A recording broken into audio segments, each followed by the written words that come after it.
Hi everyone, welcome back. I haven't got anything done on the layout just lately. I've been having a bit of a play with this High Dreamer dump truck, if you like, and there's different versions of this available. There's the standard version, and there's a rail version available as well. So just having a little crafty look at modelling the rail version there. So that's what I've been doing with that. Got the little power wheels there, which touch the rubber tyres of the vehicle itself, and you can just see the rail wheel at the back, and it should have one at the front, but I haven't got another set of wheels for it yet. That's how it would look at the front if we had another axle for the front. I've just taken that one off the back. The little power wheels, you can just see it by the back axle there, and at the front. They're off the Oxford 176 scale Land Rover. I've just, all this is just blue tacked on at the moment. I've just seen how it would look if I went ahead with it. I'm going to take a look at this Staple Class 68 today. There's been a body recall because of the livery error on one side of the loco. So I've got to send the body off now, and they're going to send me a new body out to replace this one. So I thought we'd get this body off, and at the same time, while I've got the body off, I'm going to have a look at putting the etched disc brakes on as well, onto the wheel sets. Got the loco in this blue cradle. You can pick these up from model shops. Handy things to have, these are. And basically we want to pop the bottom of the bogie off. So if we come in with a screwdriver at the back here, you just see them two clips there. I'm not going to do it one-handed, but basically you just unpop it from the back. That's how it unclips. So once we've unpopped the back, then we can just unclip the front. It just lifts off, and that's what we're left with then, and that's what we're after, these wheel sets here. If we take a look at the wheel sets here, these should just lift out. There we go.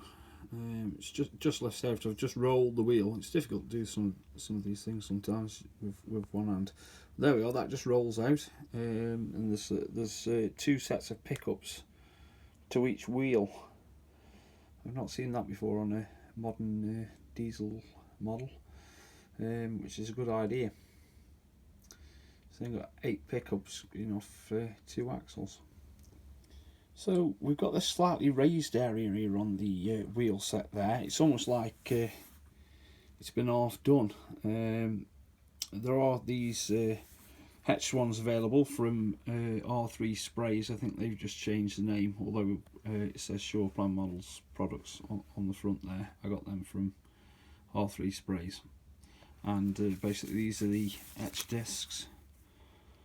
I'm just going to cut them out the fret now and glue them onto the wheel sets.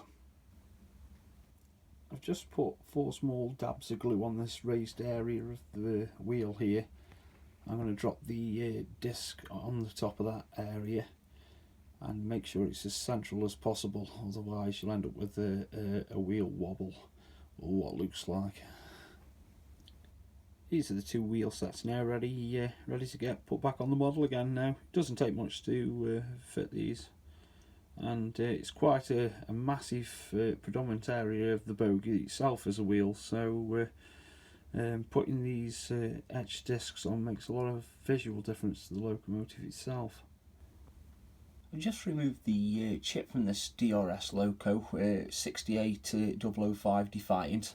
This loco has a short range fuel tank on it, and the loco I want to put the chip in,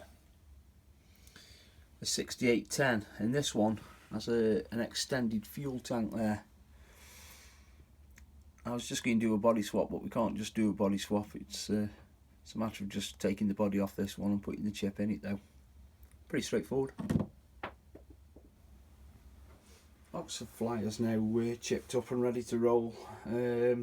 This one had already had the disc brakes put on. I did that some time back, and these first release of these models were released in February. I did a review on that first released model. That was literally straight out of the box, straight out of the car from picking it up from the model shop.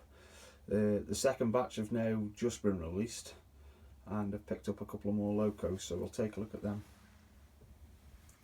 Okay, this is 68008 Avenger in DRS livery, late modified. I've also had a Scotch Rail livery one, 68006, and that's Daring. So let's take a look at this. It's quite nice packaging, this is.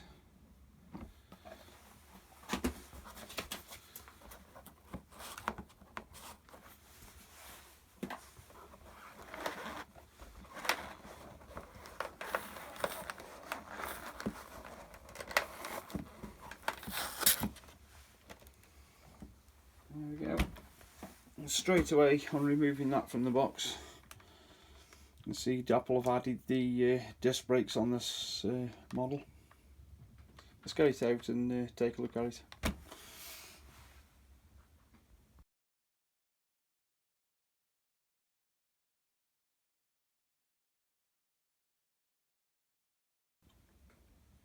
On removing this, it's got these cradles that the model now sits on in the packaging at each end of the loco. There's a bag of different bits there for you to fit. There's a few more bits there than there was first time round. And there's your nameplates as well, Avenger, for you to fit yourself. Here's two new locos lined up with Oxford Fly, which was one I'd bought previously. So that's 4 68s now in the fleet. The disc brakes on the wheels are very nicely done. It's nice to see they've updated that. The air conditioning units on the top now are now painted in silver. I think there's a bit of buffered beam detail between these two new locos as well. Let's just see if we can pick that up on the camera. Just different electrical equipment, I think, there on the front of them between the two. Very nice models, very pleased with these. Need to get some chips sorted for them as well. These I've just done this for a few people that have been asking some questions. It's easier to show you sometimes rather than explaining it through the comments. Somebody asked me about these handrails here. These are 4mm scale handrails. I have them made for me. You can't actually buy them. If you're interested and you wanted a set, it's a set of 4 on a fret. Send me a PM and then we can go from there. But those etched brass for 4mm scale handrails. I use the handrails as well on this little project I did here, because you can bend them to shape as well. Quite durable. Ben asked me about this buffer stop light here, and it just twist fits onto the track. Ben, there's no wires attached to it. You just twist fit it on, and that's on DCC, so both the lights are on DCC. And if you're running on DC, which I have tried them on, just one light works. They were, I think, Train Tech do them, and Gauge Masters, quite a few places that do them, mate. That's what he looks like off the track. Like I say, you just pop one side on and then twist the other side into it.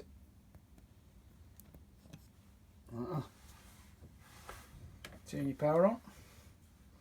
Job done. And somebody else asked me as well about the concrete hard standing and how this was done. That was made out of plaster, and just as it was going off, just as it was curing, I tamped it like you would real concrete to get that effect in it. I do keep losing the colour out of it. I'm not bothered about that because it does get some hammer.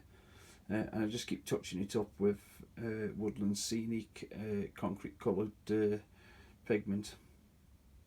But that's how that was done. It was made out of plastic. Here's 3 of the 4 lined up. It's been a bit of a dapple day today with these 68s. Hopefully we can get the body back for the other one pretty soon. just had a look over these two new ones. They're really nice. I missed out on that Scotch Rail livery first time round. I hadn't got enough funds for it, but picked it up this time, and they just look fantastic. They're a beautiful locomotive. I need to get some chips sorted for them. I'd like to put some stone chips in them. I think at some point I'm going to start selling some of me early Transrail stuff off that sort of era. Some of it's never been run, and some of it's only been lightly run anyway, and it certainly hasn't been run for years, I know that. Christmas is upon us, so Merry Christmas everybody. I doubt I'll get another video in before Christmas, so I'll catch up with you soon. I'd like to thank everyone who's rated, everyone who's commented, and everybody who's subscribed to the channel. Thanks for watching, catch you soon.